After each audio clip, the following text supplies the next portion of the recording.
And gentlemen, welcome to Game Week 21 Roundup. Now, the games are becoming a bit too fast for our liking, so we're online for this episode. A lot of draws, especially at the top of the league. But before we get into this, we've got DAFC here representing Arsenal. We've got Charlie representing Chelsea, who don't win. And we've got Mr. Daniel United representing Manchester United. Two people here have two new managers. One of them has a caretaker. God knows what's happening over there. Another one has a manager, but he wasn't in the dugout for that game.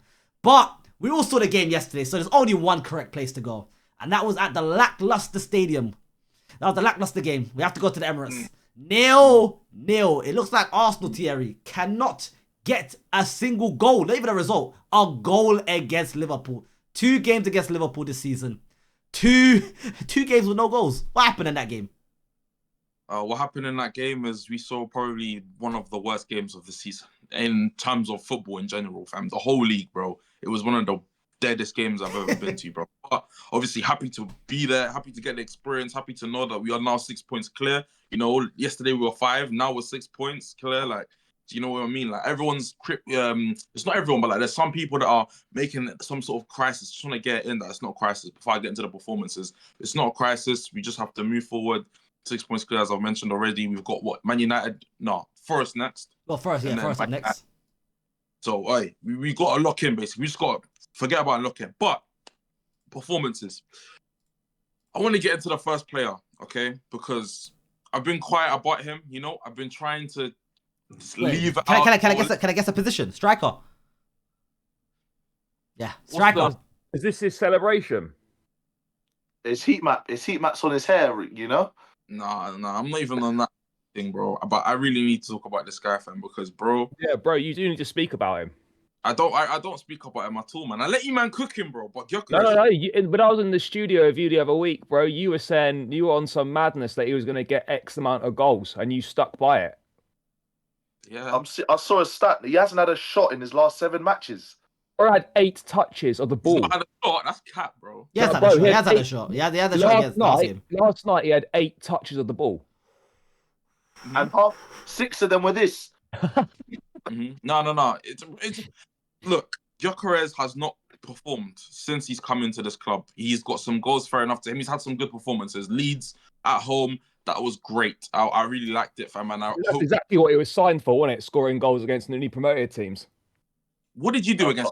What did you do? I know. Let's refocus on the Arsenal game. Now, Victor Gyökeres, I'll be honest.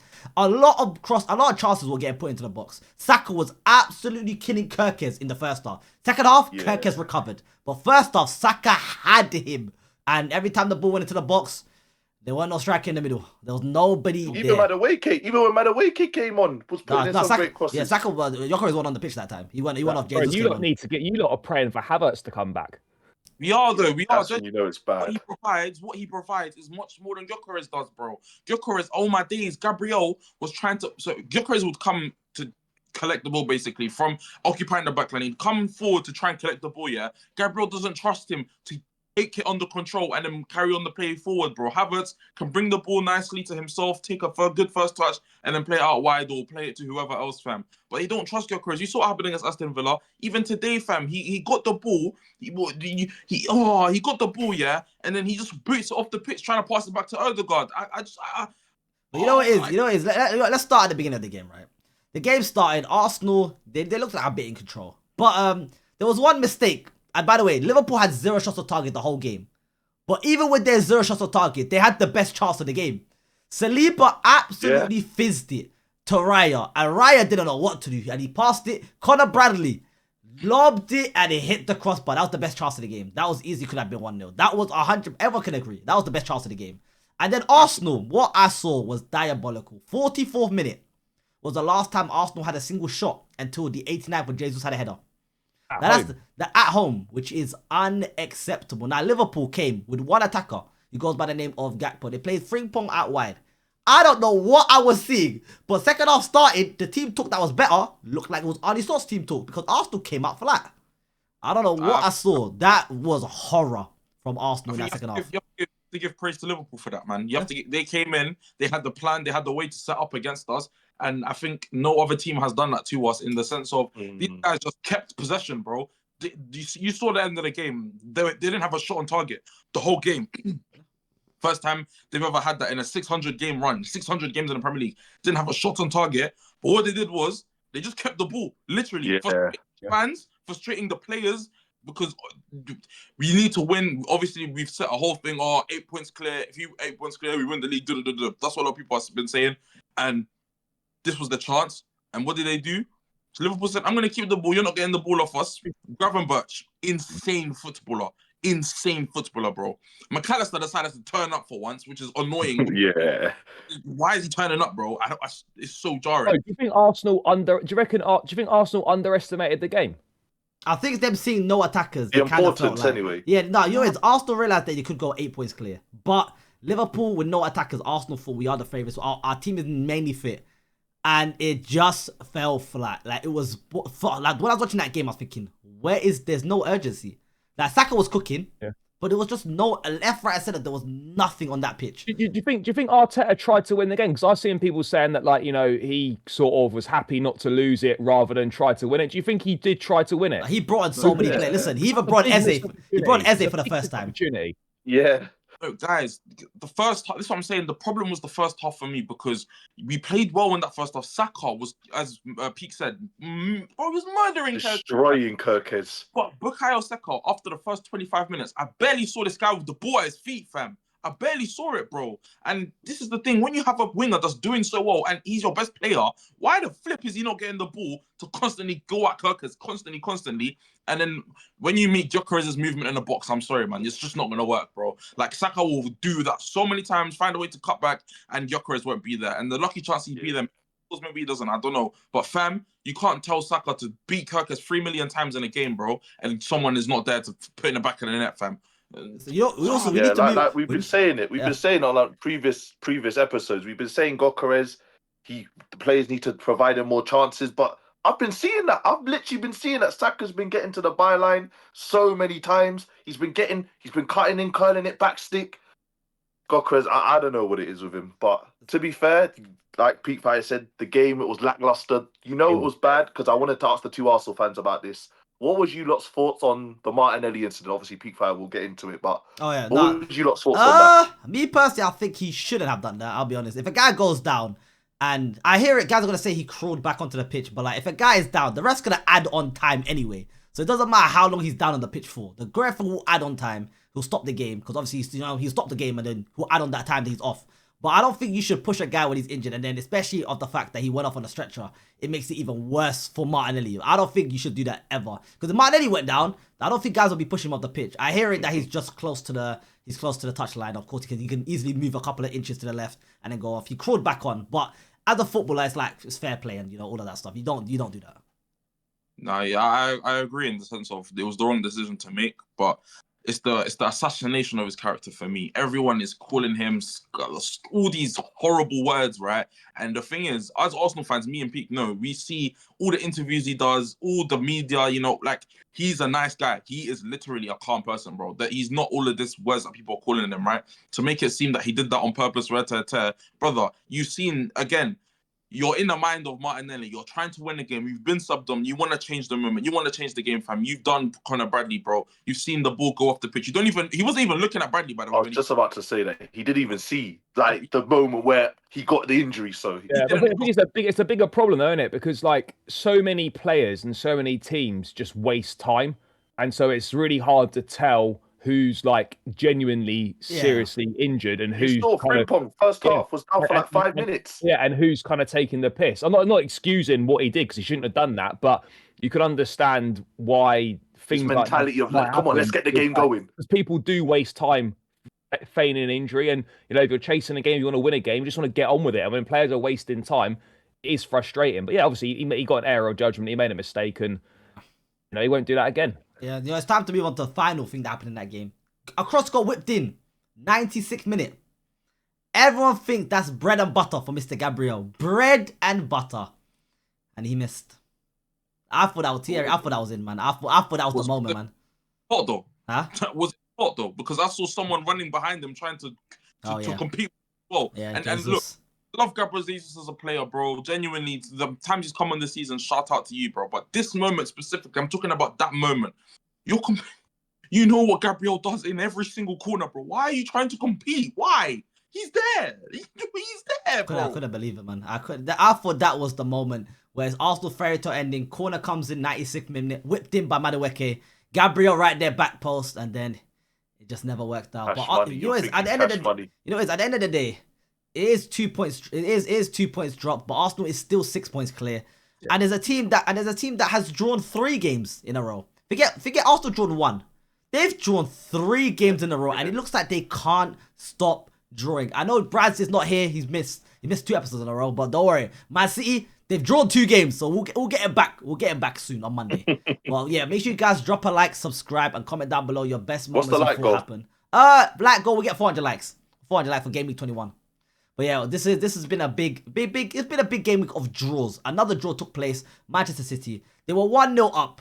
And let's just say they had chances on chances. The amount of mistakes Brighton made at the back. Bernardo Silva had one early in the second half. Haaland had a big chance.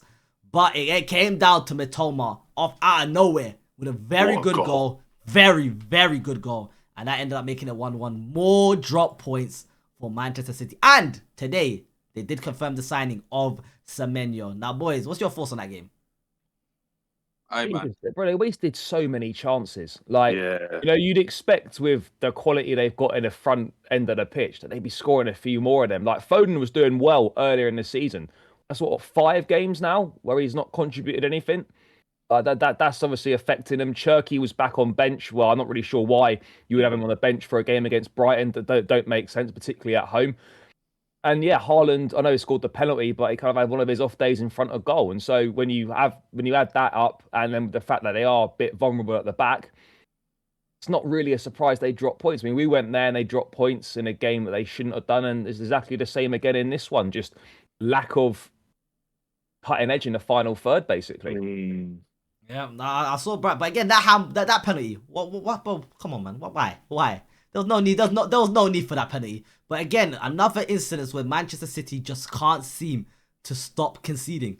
Like again, against Chelsea, they were up for most of the game. Man City scored in the 41st minute, then Mitoma, 60th minute. Chelsea, the 94th minute, Enzo goal. But again, Man City just can't seem to get the wins. It's the draws that hurt you at the end of the day. 3 draws in a row. You saw Arsenal last season having 14 draws in the title race. Look at all the draws City are having. You can't. But then we did say, like, against Fulham, they just scraped that 1-5-4. Leeds at home. They were 5-1 up in that game. They were 5-1 up in that game.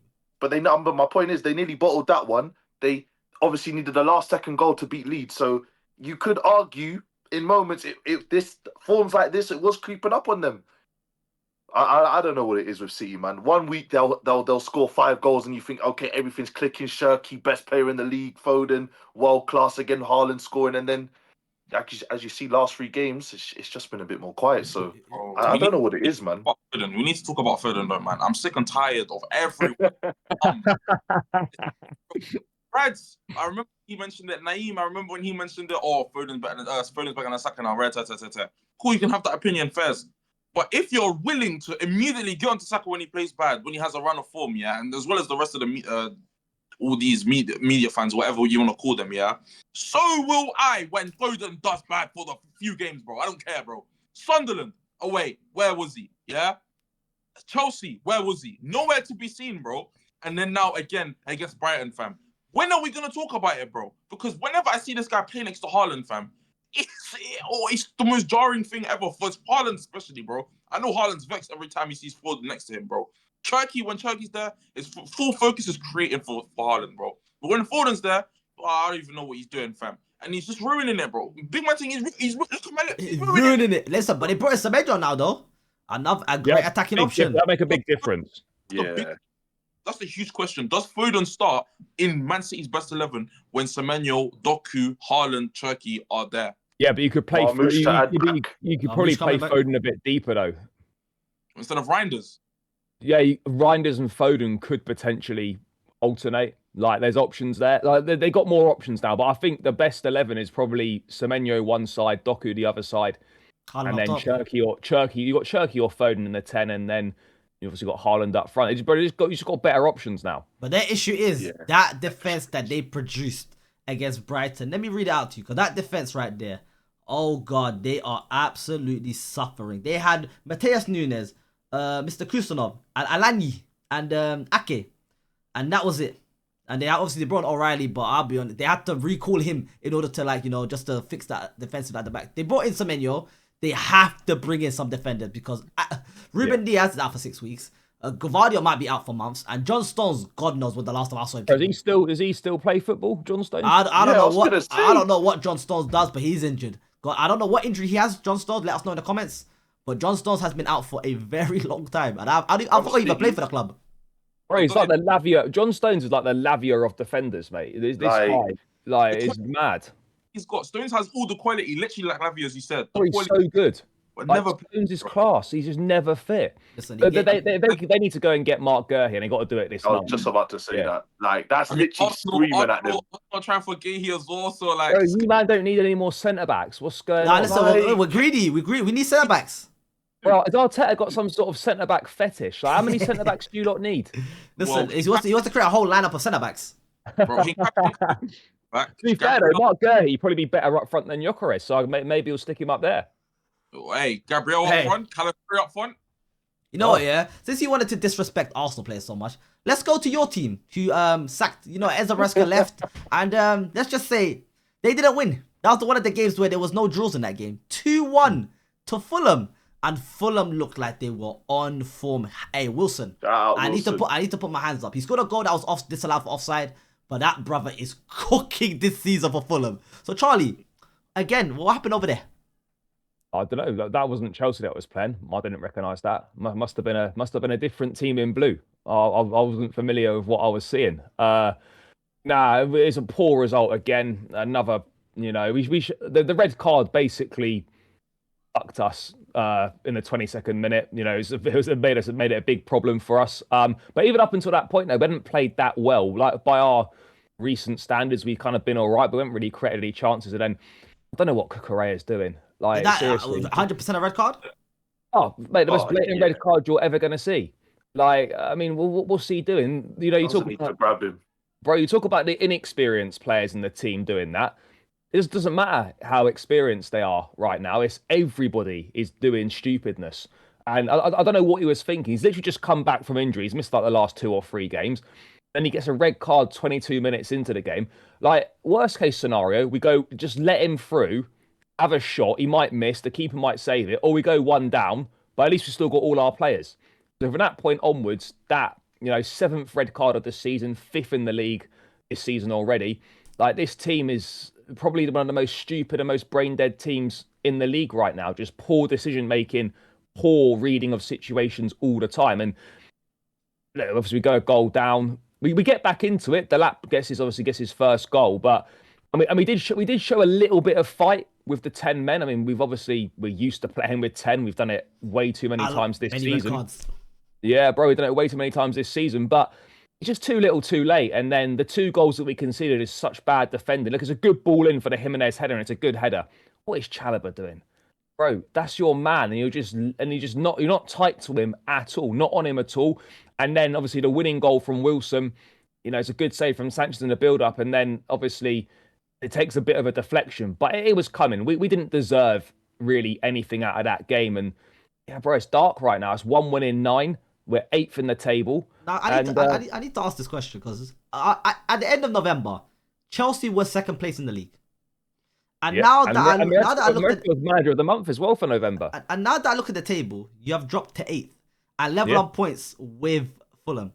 If you continuously keep dropping, you will end up in the bottom half of the table if you lose your next game. We've got a massive game against Brentford next weekend. But this is the issue. If Chelsea win, they can climb up to get top 4 because you're only 4 points behind Liverpool. So but if you lose, you could drop down to the bottom half of the table. You're in such a crazy position. Yeah, but it's the problem, isn't it? Like we really can't, because it's so close. It's like what, between 5th and 12th or 13th. There's about 3 or 4 points.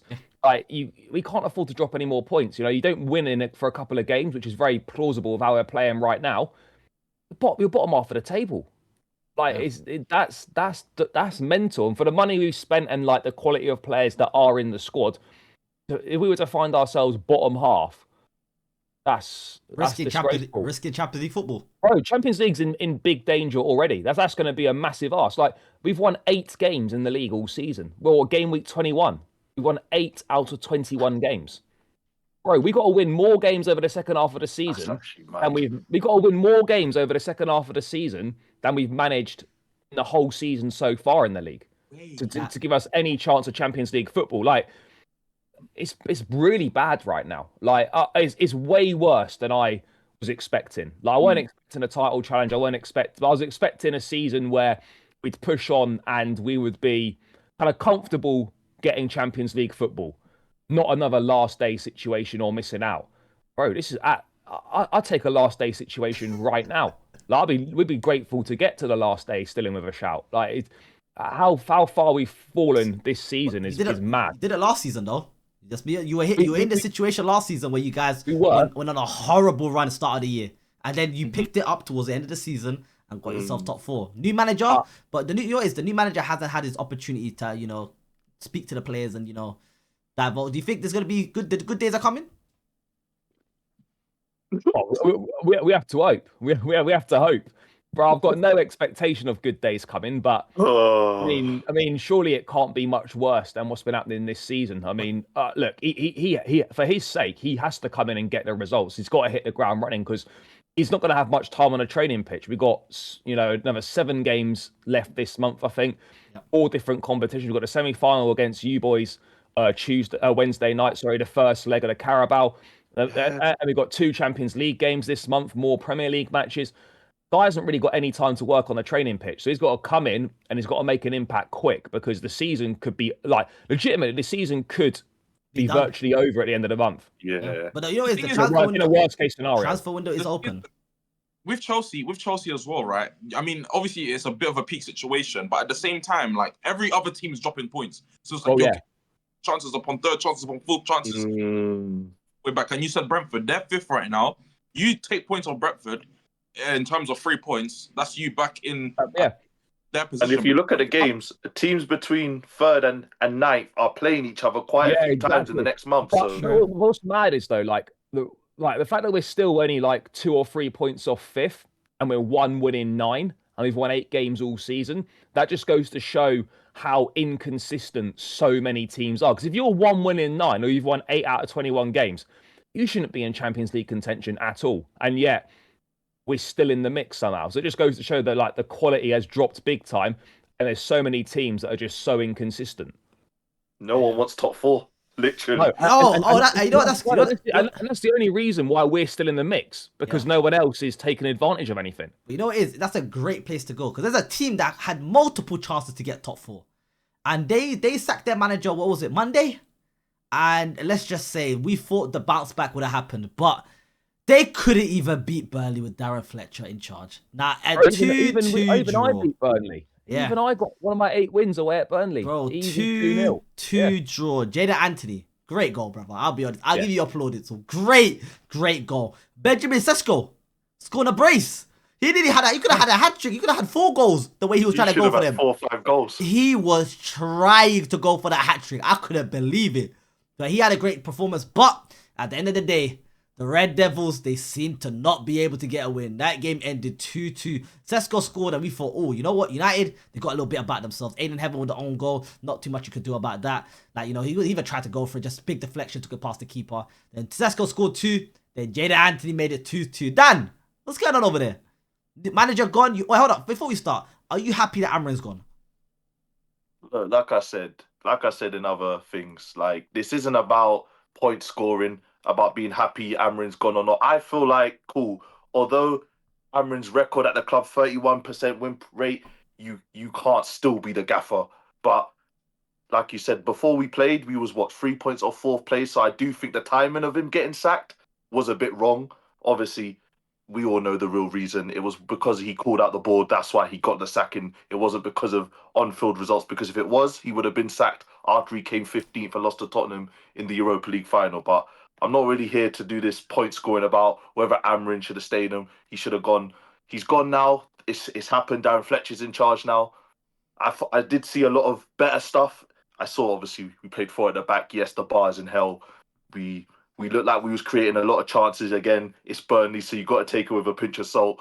But I did see a lot more attacking play. Obviously, Sesko, Darren Fletcher said after the game he had a word with him about his movement in the box. I did see a lot of promising more signs with that. Again, it's Burnley, so again, you've got to take it with a pinch of salt. He took his 2 goals very well, whereas against Leeds, obviously, similar chance where he got a cross into the box and he hit it wide. This time, he actually put it in the goal this time. So he was looking sharp. Sean Lacey, again, comes off the bench. Right. Oh, if that shot went in, it even begs the question, why didn't he come on early? Why hasn't he been getting more minutes if he's looking this sharp towards the end of that game? So it was a lot more positive. Again, the own goal, nothing you can do about that, really. And truly. Bruno in the 10 as well. And his better. Yeah, Bruno back in the 10. And this is Bruno on 20%. If Bruno Fernandes can still get assists playing that 20%, then I can only imagine once he's up to match fitness and up to match speed. So do you know what I found funny, right? As soon as Amorim left, the day after, Mainu was everyone's back fit. Mainu, Maguire, Bruno. Can you believe that? Amorim's gone. Oh, Mainu's suddenly returned to training. Oh, he's fine now. Yeah, that's the thing. I even said that. Like, it's not like, he was back in training a few days before the game. Yeah. He didn't even have one training session with the first team. He's just fine now. Yeah, that was a bit suspect. I can't lie. That begs the question, because even after the stuff with Mainy's brother, yeah, he apparently got injured or whatever that was, and he wasn't in the team. Obviously, we know why, but it's just like with Man United, everything is so see through. Like everything they put in the media is so see through going on. Literally, it's so funny. No, but I look at United though. Even though you guys got a new manager, you guys wanted him out. You still drew to the team that's 19th in the league. So imagine if you joined to the team 19th in the league. If you played anybody a bit higher or in and around you lot, it's gonna look a bit scary because obviously you have a new manager. There's no identity, and it's just I don't know what to expect with United because I saw some good pass to Sesko, but then I saw that poor defend. I just don't know what is gonna happen with United in the future. The window's open now. Darren Fletcher gonna be here the whole transfer window because you guys do need defenders. You need something in there in that midfield too. Is Ole coming back at the wheel?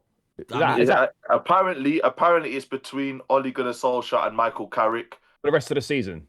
Yeah, for the rest of the season. But what I hope what doesn't happen is if we do get one of them and then they end up suddenly turning it around, that we end up reappointing them long term. I hope it doesn't. I hope it's just interim, end of the season, and then go get a world-class manager in the summer.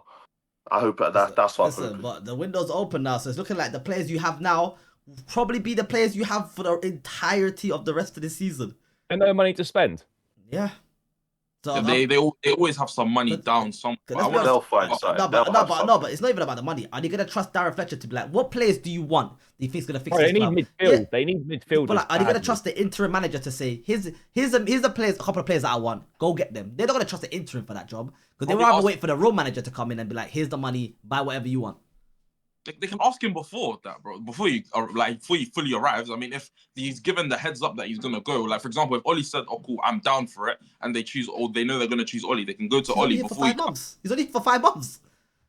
Bro, it's interim, innit? Like imagine spending a 70 million on a player for an interim manager. Why would anybody want to do that? Because they were looking at trying to get Belabor in January, but I don't know if they've got the money to do that. Bro, but at some point, someone's gonna have to have a look at that transfer window and look for United. But still, drawing. You see with Shea. Sorry, Pete. You see with Shea Lacey, yeah, because he's cold. Like when he came on, he was moving warm, yeah. But I can't lie with him. And Mbeumo and Diallo are coming back, right? There's no 5-back formation anymore. So there's going to be Diallo and Mbeumo fighting for the right wing and then Shea Lacey on top of that. How does that work? That's what I'm thinking. I don't know. How does that work, Dan? How's it going to work? Like I said, like you, man, at your club, strength in depth, got to fight for your place. That's as simple as that, man. I'd rather that be the issue rather than we end up looking at our position and go, we've not really got anyone for that position. I'd rather it be a case of Amad Diallo and Mbeumo. Obviously, you see Amad at AFCON, he's doing very well. And Mbeumo, before he went to AFCON, was scoring a lot of goals for us. So it's a good problem to have. I welcome it. It's at the end of the day, it's Man United, isn't it? Like there's got to be quality and you know, top players fighting for positions. Like it's Man United. Yeah, but you know what it is? AFCON is gonna wrap up very soon. So the final will be next Sunday, which means some players for United could potentially be coming back. Who knows? Some players could potentially be coming back for that Manchester derby because this weekend is FA Cup. You play Brighton. Imagine if Brighton end up knocking them out of the FA Cup. Wow. Then they have only the Premier League left for the rest of the season. Is that Old Trafford, that game against Brighton? I believe it is. To be fair, that doesn't matter where it It is. doesn't really matter, does it? Don't matter, We're really. so Right. inconsistent at home as well. Listen, Brighton got a decent record at Old Trafford bro, as well. they could potentially be Yeah. out of all competitions. Because in Jan. FA Cup is all they We got could have left. one game a week for the rest of the season. No, but you know how crazy that would be, that's though. all right. They get knocked out in your first game of the Carabao Cup, and then get knocked out in your first game of the FA Cup. Oh, we will be there no matter We'll be what. there with a Welbeck winner as well. Hey, We'll make it better. Welbeck winner, anybody there. But These Mitoma, guys. we will be there. But you know what? Let's Yeah, move. Hey, Old Trafford. Chelsea know all about Danny Welbeck, don't they? Bro, he scores against us every game. Every game Welbeck scores. It's guaranteed moneymaker. Listen, you know what? Let's go move on to the other side of North London. Because there's a certain team that gave Semenyo a great farewell. Semenyo with an absolute winner for Bournemouth in his final game. He already knew the next day after that, he's going to go have his medical. And he said, you know what I'm going to do for you lot? I'm going to make sure that I perform in my final game. And he did. He came out with an absolute great goal. Krupi scored, Evan Nilsson. Tottenham seem to they can't get wins. I don't know what's going on in that club. That if we got Maresca and we got Emery getting sacked, how has Thomas Frank got this much leeway? I would never know. He should have been sacked for holding an Arsenal cup. But I was Nah, do you know what? Bro, imagine having a cup that small, right, and then claiming you didn't see a massive red logo on it. And then he tried to say, I wouldn't be that stupid. I was like, Listen, but we also saw in that game a great bicycle kick. I don't know what Tottenham are bringing out these goals from. Paulinho, wasn't it? Yeah, Paulinho. But like, where did he bring out these goals from? I don't understand. Romero did one a couple of weeks ago, and now we got Paulinho. What's happening? Mate, Paulinho, by the way, only scores worldies. Bro, he doesn't score any other type of goals, just worldies. And they all mean nothing every time. They still lose.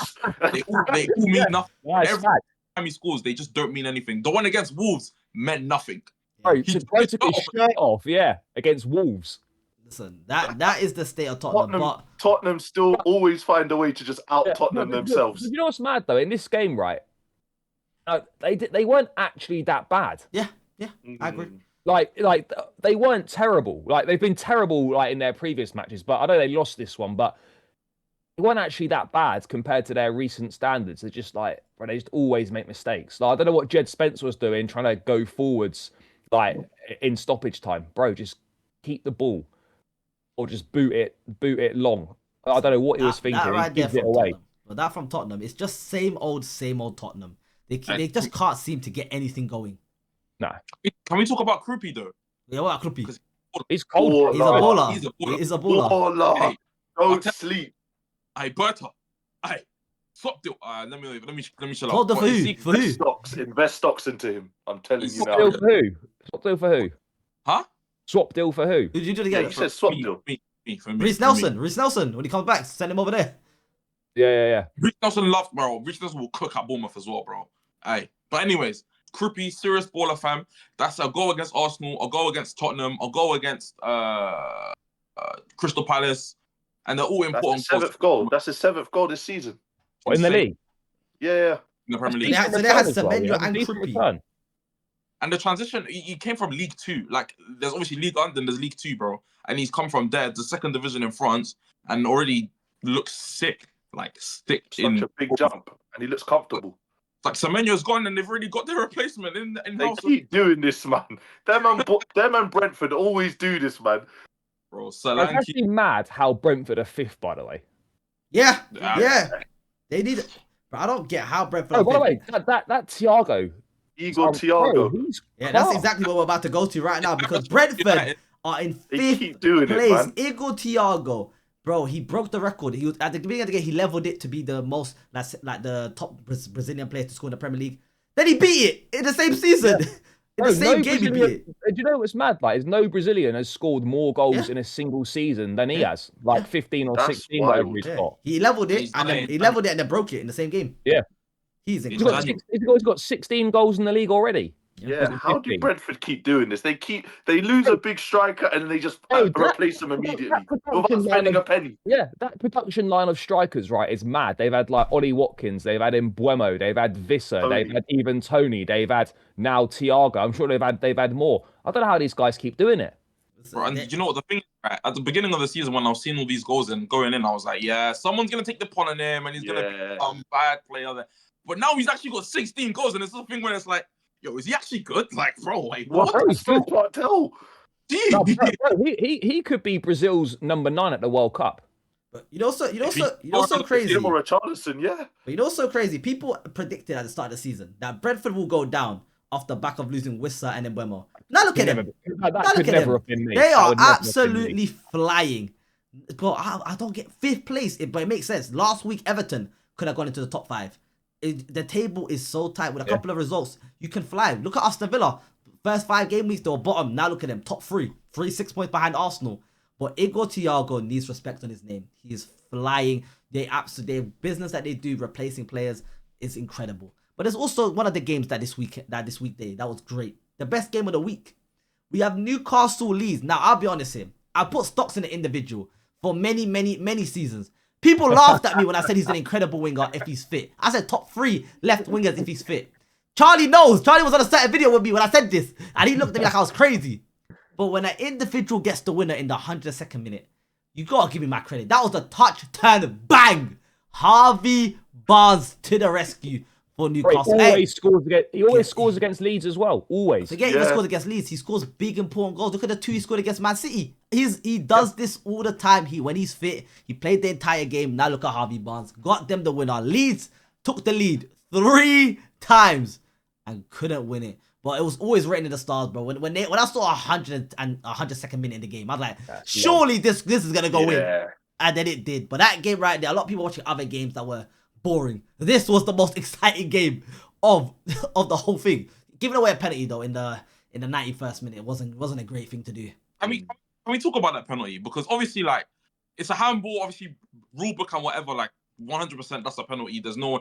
But I feel like that rule is just violating, bro. What's he supposed to do, man? Like, obviously, tuck it in, bro. Tuck it in, bro. They got tuck it in. I mean, it's nonsense, isn't it? Yeah. This arm and the natural position bullshit and all that. Yeah. You got to jump like this, bro. Just jump like that. Bro. Obviously, it's Leeds, isn't it? Like, I'm just feeling sorry for them right now. That could have been a big, If you draw. If you jump like this, bro, you're gonna lose a decision, bro. Yeah. Yeah, I know, but that's what I'm saying. It's the last minute. You just want to jump and defend the ball. Obviously, again, you're a footballer. You know the rules and whatnot. That's why I said, like, the rule book states, and I'm 100% in agreement that's a penalty. But I feel like it's so harsh, bro. Like, it's harsh. Yeah. Oh, just know if it's harsh in the Premier League, bro. Leeds have been decent. Yeah. Shout out Calvert-Lewin. Calvert-Lewin assist, I think it was, and then what's his name? Aronson. He's been playing Aronson with a brace. Aronson brace. Like, bro, he's been on form. I mean, Americans can play football. I mean, that's what he said in the interview. Bro, we had a Joe Linton goal, Bruno Guimaraes penalty, and then of course Harvey Barnes with 2 goals. Newcastle, their season has been so up and down. That win was needed. But can we talk about the atmosphere of that stadium? Because that stadium was absolutely rocking in that game. I was thinking, what the hell am I watching? I turned off that United game. I'm like, well, I ain't watching this United game no more. This boring 1-1 draw. I'm watching that game. They were breaking the mics in that stadium.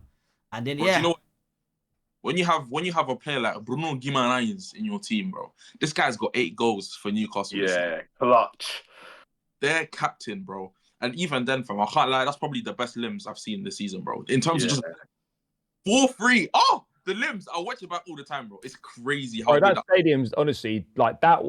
James's Park and Ellen Road are the 2 best atmospheres in the league. No, I'm not Emirates. Oh, my bad. Them 2 are the 2 best. Like, particularly night game Ellen Road or night game St James's Park. He doesn't get beaten. Yeah. It's literally a 12th man. Yeah, no, it is. Sunderland. Yeah, I've not been there yet, though. I haven't been there yet. Maybe Sunderland. They do get up. They do get up. Yeah, they do. You know what? Let's give some honourable mentions to some other teams. Wolverhampton Wanderers. 3 games in a row. They haven't lost. You got to give them credit where credit is due. They end up drawing 1-1 against... Who's that young kid for them that's been scoring? Mane. Looks good. Baller. He looks decent. Baller, yeah. From Rochdale. I don't know where they are. Rochdale. Sorry, Rochdale's like League 1 or League 2 or something. Yeah. Woolen, bro. Are we done with the Premier League? Because I want 18, we got one more thing. There was 2 red cards in that game. Michael Keane and Grealish. Both. Grealish for the sarcastic applause. Yeah. And then what happened? What happened? Nah, He got booked. Well, I'm thinking no, he didn't get booked. They're like he finally got a foul given for on him. He obviously felt the ref weren't giving him anything, and there's finally sarcastic applause in the face. Michael Keane dropped for a header and then dragged the player's hair. Oh, raw. Yeah. Oh, who's that? Michael Keane. The striker in Akara. Yeah. Listen, apparently guys were saying he only grabbed his hair for a couple seconds, but ref said and VAR said that is reckless from you, and they gave him an instant. What do you guys think? Was that a red card? Both Reds were poor. They were. It was very soft. Yeah. And then one last thing. Great. I hope they do a great escape. I hope if they could do Wolves could pull up a great escape. If Wolves do a great escape, that would be 3 games in a row that they haven't dropped points. It'd be the greatest escapes of all greatest escapes. Yeah. They have 7 points, and 17th place has 21 points. Yeah, bro, they're still 14 points short. Yeah, listen, but you act like Nottingham Forest and them are not going to drop points. The table they are, but you're acting like but Wolves have basically got to go on They got to win every game. They basically got to win like 10 or 11 games out of the last 16 or 17. In Wolves, we trust. But you know what it is? Let's wrap it up with the Premier League segment. Aston Villa, horrible game against Crystal Palace. 0-0 stinker. They had an opportunity to, close the gap. But that again, there wasn't much going on in that game. But we just need to give Aston Villa credit. They're in a title race with Arsenal, so we got to give them a little bit of something. 0-0. Their record against Crystal Palace is actually poor, so that for them is actually probably a half decent result given Palace always beat Villa. So I suppose it was all right for them, but yeah, no, it was a poor game. Like literally, I can't even remember a single notable thing that actually happened. 100%. That game was. I just remember Johnson made his debut for Palace. That's all I took from it. That was it. Yeah. I heard Gay had a decent game. The final game before he joined. Look at you on here begging for more centre backs. This guy, fam. After Gokares, brother, you need a striker. Nah, but we got Moreno, Havertz, man. We're good. We have Havertz, bro. And Gokares. Go on, Thierry. We wrapped up. Havertz played this season. He played United. Against United, yeah. The one game he's played. Yeah, first game of the season. He got subbed on in that game as well. Yeah, well, go on, Thierry. We wrapped up the Premier League segment. What do you want to say? El Clasico on Sunday, babies. That is Mbappe is going to ruin Barca, bro. Yeah. Tell me you saw Valverde's free kick. By the way, most rinsed out fixture of all time. No matter what competition it is, we will get El Clasico. No matter what happens, we always get El Clasico. It gets to a point. No, but we need it, man. You see when Madrid and Man City play, like people get bored of it. But I can't like you could play. I could see Barca Madrid 6 times a season, bro. Yeah, it's true. It's every single time. When this comes around, every competition, Copa del Rey, this competition, bro, every Super Copa, bro, it's always Barcelona. Right? We see them play each other like 4 times a year. Like it gets to a point, but I will be there every single time. Never gets boring though. Never. Man. But can we talk Valverde's free kick? Wow. 1 minute. Everyone didn't know what to do. Valverde, bro. Everyone in their club needs a player that loves their club like Valverde, bro. That celebration, bro. Oh my god, bro. He didn't know what. That's how I celebrate if I scored a World Cup final, and he scored a goal against Atletico Madrid in a semi-final, bro. Real Madrid end up being Atletico strike though. Yeah, Real Madrid beat Atletico Madrid. Barca put belt to ass against Bilbao. Now that was sad. Like first half, I think it was like 4-0 already. That game, that was diabolical from Bilbao. If Spain start Unai Simon one more tournament, I'm gonna lose my mind, bro. They got Juan Garcia, bro. Come on, man. There's options there. Juan Garcia's not even in the squad, bro. Yeah. They got like Unai. What was it? Simon, Raya, and someone else. Bro, what about Robert Sanchez as well? No, we're good. We don't want Robert Sanchez there, man. Bro, it's a decent shout, bro. I can't lie. Just to get in the squad. Get in the squad, bro.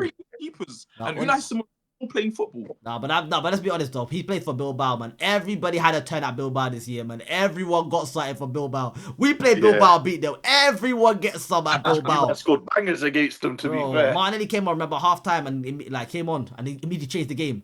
Everyone gets some that's the game against Bilbao where Henry cooked Gyökeres for his dead movement. Yeah. Yeah. Oh yeah. Yeah, Gyökeres, listen, He Gyökeres just keeps has to get that in. listen, Gyökeres keeps getting hit. But AFCON quarterfinals is also here. The FA Cup does begin this weekend. FA Cup. Arsenal got Portsmouth, United got Brighton. Charlie, who does Chelsea got? We got Charlton away. Yeah, fair enough. The Oh, Tottenham you're got. coming to my ends, big boy. Hey, You're coming to Isn't it? Tottenham got Aston Wait, Villa. where's Charlton? How do you even get? Where is Charlton? Southeast. Boston, Southeast. Southeast. Yeah. you go North Greenwich. Go North Greenwich, near O2, and then just take a bus or walk, Yeah, whatever. listen, Charles over there, man. Come on, you got to leave. You got to leave Valley. Don't worry, you'll be all right. But it's quick. But football is coming. Hey, the week's been great. That festive period, we had a lot of football. Now is where the games are going to slow down a bit, unless you are Arsenal, Chelsea, City, and Newcastle, because we got so many games. Arsenal have 9 games this month. Semi-finals coming up. 4 different competitions. Semi-finals on Wednesday. At the bridge. Hopefully, go over to the bridge, wrap it up, and go to the final against City. Now, that's the dream. Wembley against City. We will be there. But make sure you guys drop a like, subscribe. We will see you guys on Monday. We're going to be doing FA Cup roundup and the quarter-final roundup for AFCON. And the El Clasico is also taking place. So make sure you guys are there. Have notification turned on so you're notified when we upload. Everybody should be back for Monday. So take care. Peace. We'll see you guys there.